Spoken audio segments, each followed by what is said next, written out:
امام حسین کی معرفت انسان حاصل کرنا چاہتا ہے وہ تب تک حاصل نہیں ہو سکتی جب تک انسان امام زمانہ کی معرفت حاصل نہ کرے، کیونکہ وجود امام ہے جو ہمیں ولایت کے راستے تک پہنچا سکتا ہے۔ اس کے علاوہ کوئی نہ راستہ ہے نہ کوئی طریق ہے جو انسان کو ہدایت پہ لا سکتا ہے۔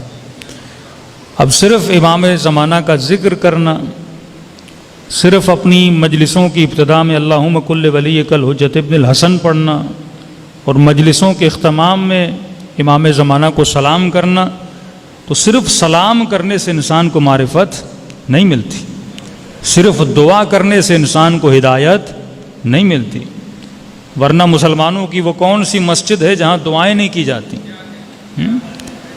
دعا تو مکے میں بھی کی جا رہی ہے، دعا تو مدینے میں بھی کی جا رہی ہے، لیکن مخ عبادت جسے کہتے ہیں، اللہ یہ نہیں دیکھتا کہ بندہ دعا کر کیا رہا ہے، اللہ یہ دیکھتا ہے کہ جس زبان سے دعا کی جا رہی ہے وہ زبان کون سی زبان ہے، جو ہاتھ اس کے دربار میں اٹھائے جا رہے ہیں وہ ہاتھ کون سے ہاتھ ہیں؟ انما یتقبل اللہ من المتقین۔ اگر زبان شمر کی ہوگی لیکن قرآن پڑھا جائے اس زبان سے، اس زبان کا کوئی فائدہ نہیں ہے۔ اگر آنکھیں ابن سعد والی ہوں اور ان آنکھوں سے کعبے کی زیارت کی جائے تو اس زیارت کا کوئی فائدہ نہیں ہے۔ اگر شکم امیر شام والی ہو اور اس میں کتنی بھی حلال روزی ڈالی جائے تو اس شکم کا کوئی فائدہ نہیں ہے۔ پہلی شرط یہ ہے کہ اگر پاک پانی پینا ہے تو اس کے لیے پاک ظرف کا ہونا ضروری ہے۔ اگر ظرف پاک نہیں تو پاک پانی کا کوئی فائدہ بھی نہیں ہے۔ مثلا یہ گلاس ہے، گلاس کے اندر پانی ہے، پانی پاک ہے، لیکن اگر ظرف نجس ہو تو پانی بھی کیا ہو جائے گا؟ نجس ہو جائے گا۔ جس طرح اللہ کی اتنی رحمت پاکستان پہ برس رہی ہے، دن رات بارشیں برس رہی ہیں، لیکن سارا پانی نالے کے پانی میں مل کے کیا ہو جاتا ہے؟ ضائع ہو جاتا ہے نا۔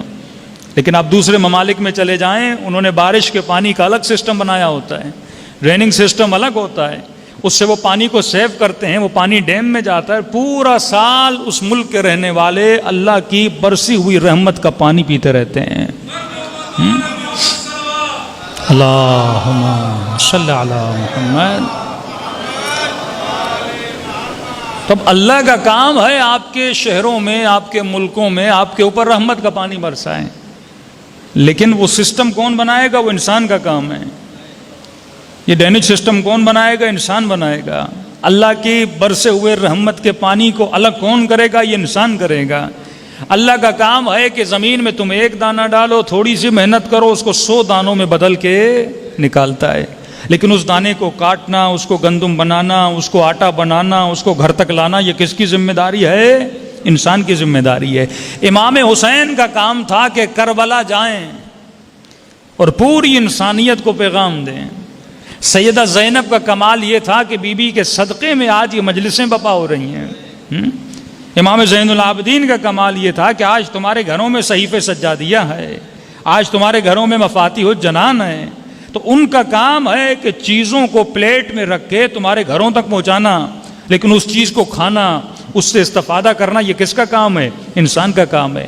مسجد کا مؤذن زیادہ سے زیادہ اذان دے سکتا ہے، وہ یہی بول سکتا ہے کہ حی علی الصلاۃ، حی علی الفلاح، حی علی خیر العمل، آ جاؤ نماز کی طرف، آ جاؤ بہترین عمل کی طرف، آ جاؤ معراج عبادت کی طرف۔ وہ صرف صدا دے سکتا ہے، لیکن گھر سے چل کر مسجد میں آنا یہ کس کا کام ہے؟ تیرا کام ہے۔ محرم کا کام ہے مجلس عزا کا فرش بچھانا، لیکن اس مجلس سے فائدہ لینا کس کا کام ہے؟ آپ کا کام ہے۔ ماں بھی زیادہ سے زیادہ کھانا بنا کے پلیٹ میں رکھتی ہے، بہت زیادہ ماں مہربان ہو جائے وہ لقمہ بنا کے تیرے منہ میں ڈالے گی، لیکن لقمے کو چبانا کس کا کام ہے؟ تیرا کام ہے۔ اب یہ نہیں ہو سکتا کہ بندہ بولے چباؤں گا بھی نہیں، پیٹ میں ڈالوں گا بھی نہیں. اللہ فرماتا ہے نہیں, میں صرف تمہیں ہدایت کا راستہ دکھاتا ہوں, میں تجھے یہ بتاتا ہوں کہ انعمت علیہم کون ہے, تجھے کن کے راستے پہ چلنا ہے, لیکن ان کو تلاش کرنا یہ تیرا کام ہے, حسین کو ڈھونڈنا یہ تیرا کام ہے, امام زمانہ سے ملنا یہ تیرا کام ہے. اب تو ایک قدم بڑھاتا ہے, خدا 10 قدم بڑھاتا ہے. صلوات پڑھے محمد و آل محمد.